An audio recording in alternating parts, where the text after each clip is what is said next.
আল্লাহ সুবহানাহু ওয়া তাআলা আমাদেরকে রিমাইন্ডার দিচ্ছেন, আলহাকুমুত তাকাসুর হাত্তা যুরতুমুল মাকাবির।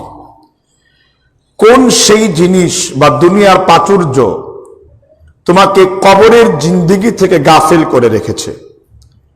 এই আয়াতের ব্যাখ্যায় তাফসিরে জারির তাবারির খণ্ড নাম্বার 4, পৃষ্ঠা নাম্বার 289 নাম্বার, এছাড়া হাদিসটি মুসলিম এবং মেশকাতের 1321 নাম্বার বর্ণিত রয়েছে। রাসূলুল্লাহ সাল্লাল্লাহু আলাইহি ওয়াসাল্লাম বলেন, وعن أبي هريرة رضي الله عنه قال قال رسول الله صلى الله عليه وسلم। আবি হুরায়রা বলেছেন, আল্লাহ রাসূল সাল্লাল্লাহু আলাইহি ওয়াসাল্লাম বলেন, আকসিরুয যিকর হাদিমিল লাযযাতি ইয়ানি আল মাউত। নিঃসন্দেহে তোমরা খুব বেশি পরিমাণে মৃত্যুর জিকির করো, মৃত্যুর স্মরণ করো, কেননা মৃত্যু তোমাদের জীবনের সমস্ত স্বাদ এবং মজা, সমস্ত স্বাদ আস্বাদনকারী, বিনষ্টকারী। তাহলে অত্র এই হাদিস থেকে বুঝলাম যে রাসূলুল্লাহ সাল্লাল্লাহু আলাইহি ওয়াসাল্লাম আমাদেরকে মৃত্যুর জিকির করতে বলেছেন, মৃত্যুর স্মরণ করতে বলেছেন। একটা দল জামাত, মানে একদল লোক রাসূল সাল্লাল্লাহু আলাইহি ওয়াসাল্লামের কাছে আসলেন, বলেন, হে আল্লাহ রাসূল, আমরা একজন নেতাকে অনুসরণ করে চলি, বিইবাদাতিন ওয়াজতিহাদিন, তার ইবাদত এবং সাধনাটা এরকম। রাসূল সাল্লাল্লাহু আলাইহি ওয়াসাল্লাম সাহাবীদেরকে বললেন, তোমরা যেই নেতার অনুসরণ করে চলো তিনি কি খুব বেশি মৃত্যুর স্মরণ করেন?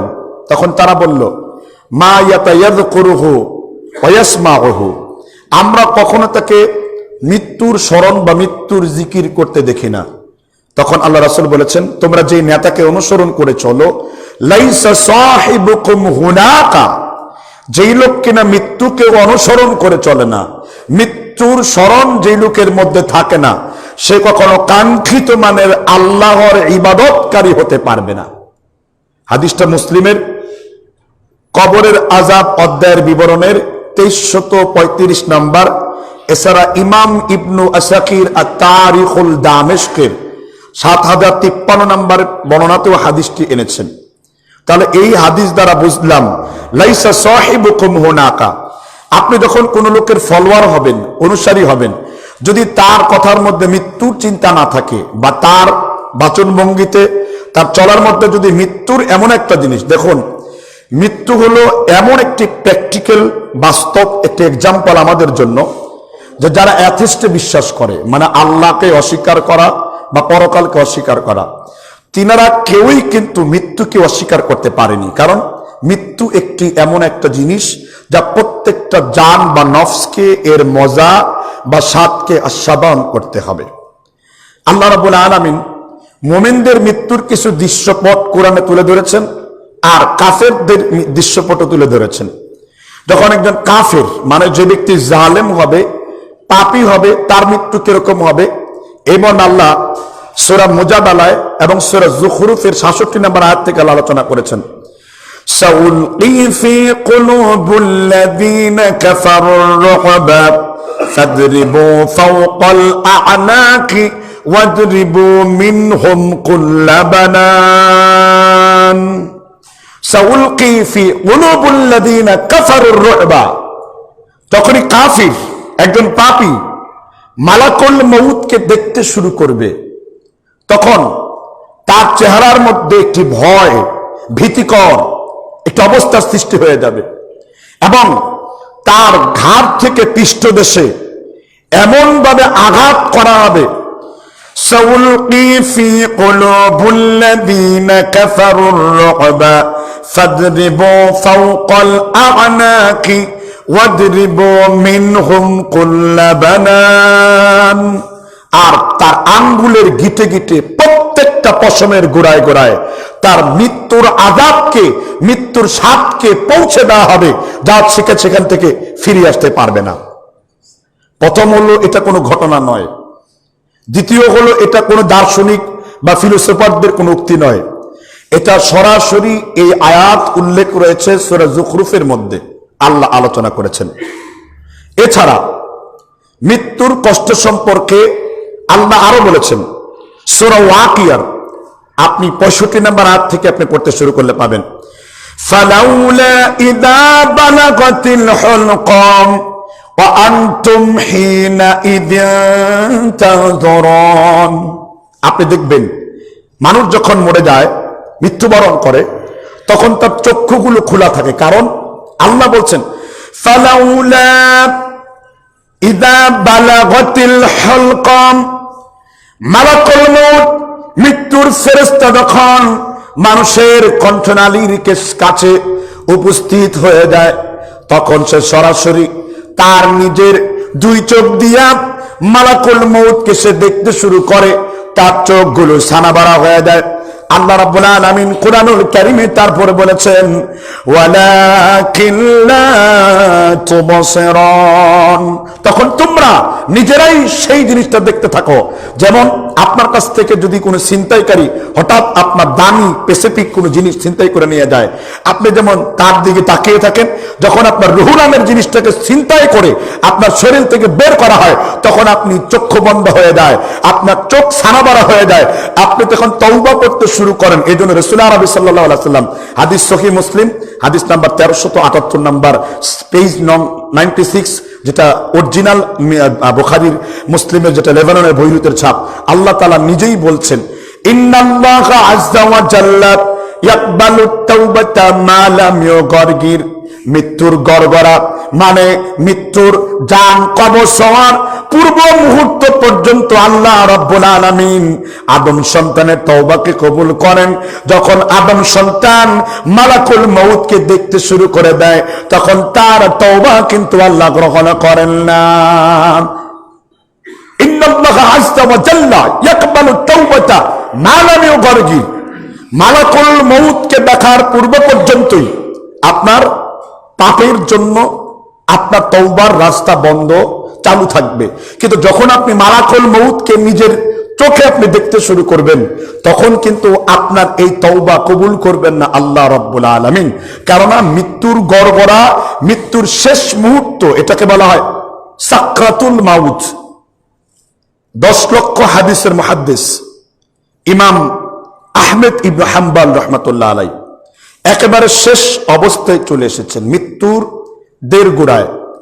তখন তিনি 3 বার বললেন সুহকান সুহকান সুহকান। ইমাম হাম্বলের ছেলে ইমাম আব্দুল্লাহ, তিনি মুহাদ্দিস ছিলেন, তিনি জিজ্ঞাসা করলেন আব্বাজান, আপনি 3 বার একটি কথা বললেন সুহকান, আমার সামনে থেকে দূরে সরে যাও, লা বা'দা লা বা'দা লা বা'দা, এখনই নয় এখনই নয় এখনই নয়। আপনি কাকে এই কথাটি বললেন?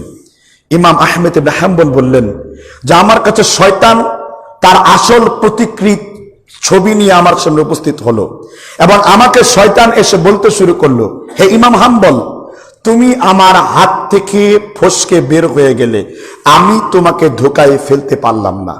ইমাম হাম্বল বললেন লা বা'দা লা বা'দা লা বা'দা, এখনই নয় এখনই নয়, যেই পর্যন্ত আমার মৃত্যু ঈমানের উপর না হচ্ছে, যেই পর্যন্ত আমার সাকরাতুল মউত হচ্ছে, তোমার সাথে আমার এই লড়াই যুগ যুগ ধরে চলে এসেছিল, এমনকি মৃত্যুর শেষ পর্যন্ত চলে আসবে, আমি তোমার থেকে ফিরে আসবো না, বরং আমি পূর্ণ মনোনিবেশ করব সেই মহান সত্তার দিকে যে আল্লাহ আমাকে সৃষ্টি করেছেন। এটাকে বলা হয় সাকরাতুল মাউত।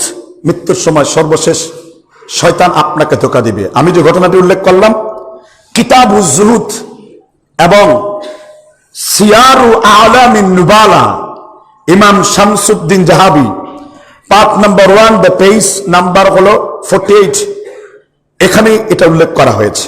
তার মানে এই ইমাম হাম্বলের কথা থেকে শিখলাম যে শয়তান মৃত্যুর পূর্বে কি করবে? মানুষকে ধোঁকা দিবে। এই জন্য আমাদের সবসময় আমাদের অন্তঃকরণের মধ্যে মৃত্যুর প্রস্তুতি থাকতে হবে। রাসূলুল্লাহ সাল্লাল্লাহু আলাইহি ওয়াসাল্লাম নিষেধ করেছেন। আমরা অনেকেই বলি অসুস্থ হয়ে গেলে, আল্লাহ তুমি আর কাউরে চোখে দেখো না, আমার কি তুমি মরণ দিতে পারো না? আমি মরতে পারি না অসুস্থ অবস্থায়, আমরা এমনটা বলে থাকি। অথচ রাসূলুল্লাহ সাল্লাল্লাহু আলাইহি ওয়াসাল্লাম একেবারে সহিহ হাদিস, বুখারী এবং মুসলিম মুত্তাফাকুন আলাইহি হাদিস নাম্বার 2431 নম্বর লুলু ওয়াল মারজানের 28 নম্বর, মূল লেখক ইমাম ফুয়াদ আল বাকি রাহমাতুল্লাহ আলাইহি। রাসূল সাল্লাল্লাহু আলাইহি ওয়াসাল্লাম বলেন, লা ইয়াতামান্নায়ান্না আহাদুকুমুল মাউত, তোমাদের মধ্যে কোনো মানুষ যেন মৃত্যুর কামনা না করে, মৃত্যুর আকাঙ্ক্ষা না করে, মৃত্যুর আশা পোষণ না করে। কারণ ওয়াইম্মা মুসিউন ফালাআল্লাহু আইয়াজদাদা খায়রান, যদি তুমি হায়াত পাও তাহলে তুমি আরো বেশি বেশি নেক আমল করার তৌফিক পাবে। আর তুমি যদি গুনাহগার হও আইয়াস্তাতিবা, তুমি তওবা করার সুযোগ লাভ করতে পারবে। এজন্য যখনই আমাদের দোয়া করা উচিত, আল্লাহ তুমি আমাকে হেদায়েতের মৃত্যু দাও, তুমি আল্লাহ আমাকে হেদায়েতের মৃত্যু দান করো। কিন্তু হায়াত বৃদ্ধির দোয়া না। কি বৃদ্ধির দোয়া না? হায়াত বৃদ্ধির দোয়া করলেও হায়াত বাড়বে না। আল্লাহ তাআলা বলছেন সূরা আল কমার 53 নম্বর আয়াত, ওয়া কুল্লু শাইইন ফাআলুহু ফিজ যুবুরি ওয়া কুল্লু সগীরিন ওয়া কাবীরিন মুস্তাতার, নিঃসন্দেহে আমি আল্লাহ ছোট থেকে ছোট, বড় থেকে বড় যা তার ভাগ্যলিপিতে ঘটবে আমি বিধিলিপিতে স্তরে স্তরে মুস্তাতার সতরে সতরে তার জন্য আমি বিধিলিপি তৈরি করে দিয়েছি। সহিহ মুসলিমের কিতাবুল লাইল অধ্যায়ের হাদিস, রাসূল সাল্লাল্লাহু আলাইহি ওয়াসাল্লামের স্ত্রী উম্মে হাবিবা রাদিয়াল্লাহু আনহা তিনি তাহাজ্জুদের সালাতে দোয়া করছেন, হায় আল্লাহ তাআলা আমার স্বামী মুহাম্মদ রাসূলুল্লাহর হায়াতকে তুমি বৃদ্ধি করে দাও, আমার পিতা আবু সুফিয়ানের হায়াতকে বৃদ্ধি করে দাও, আমার ভাই মুয়াবিয়ার হায়াতকে তুমি বৃদ্ধি করে দাও। আল্লাহর নবী উম্মে হাবিবার কথা শুনে বললেন, ও উম্মে হাবিবা, তুমি হায়াত বৃদ্ধির দোয়া করো না, তুমি দোয়া করো, হায় আল্লাহ রাব্বুল আলামিন আমাকে তুমি তোমার স্বামী মুহাম্মদ রাসূলুল্লাহর হায়াতকে যেন পবিত্র হায়াত দেওয়া হয়, আর তার হায়াতের মধ্যে যেন হেদায়েত যুক্ত থাকে। তোমার পিতা আবু সুফিয়ানের জন্য দোয়া করো, আল্লাহ আমার পিতা আবু সুফিয়ানের হায়াত না বৃদ্ধি করে তার হেদায়েতকে তুমি বৃদ্ধি করে দাও। কারণ উম্মে হাবিবা মনে রেখো, পৃথিবীর কোন মানুষের দুয়ার কারণে তার হায়াত বাড়বে না। আল্লাহ রাব্বুল আলামিন কোরআনুল কারীমের মধ্যে বলেন, মানুষের হায়াতকে আমি নির্ধারিত করে দিয়েছি সাআতা ওয়ালা ইস্তাকদিমুন, মৃত্যু কারো 1 মিনিট আগেও আসবে না, মৃত্যু কারো 1 মিনিট পরেও আসবে না। মৃত্যু তার নির্ধারিত একটা সময় আপনার মৃত্যু আসবে। যেমন ভাবে আপনি যদি পিস্তলের গুলিতে মারেন, আপনাকে পিস্তলের সামনে নিয়ে যাওয়া হবে। আপনি যদি একেবারে পুকুরের মধ্যে ডুবে মরে যান, আপনাকে পুকুরে নিয়ে যাওয়া হবে। আপনি যদি গাছের নিচে পড়ে মরে যান, আপনাকে গাছের নিচে নেওয়া হবে। কারণ আল্লাহ তাআলা কুরআনুল কারীমের মধ্যে জানান, ওয়া মা তাদরি নাফসুন বিআইয়ি আরদিন তামুত, মানুষ যেই জায়গায় মরবে, যেই স্থানে তার মৃত্যু হবে, আল্লাহ রাব্বুল আলামিন ওই মানুষকে তার জায়গা মতো নিয়ে যাবেন, আমার ইচ্ছায় অনিচ্ছায় আসবে না। আল্লাহ তাআলা কুরআনুল কারীমের সূরা নিসার 78 নম্বর আয়াতের মধ্যে বলেন, ওয়ালাউ কুনতুম ফি বুরুজিন মুশাইয়াদা, মৃত্যু থেকে বাঁচার জন্য যদি তুমি লোহার দুর্গ অবস্থান করো, মৃত্যু থেকে বাঁচার জন্য যদি তুমি হাজার হাজার মাইল দূরে চলে যাও, মৃত্যু যেখানে আসার সেইখানে আসবে। কোন মানুষের ক্ষমতা নাই মৃত্যুকে পরিবর্তন করার, কোন মানুষ সে অপরচুনিটি পাবে না।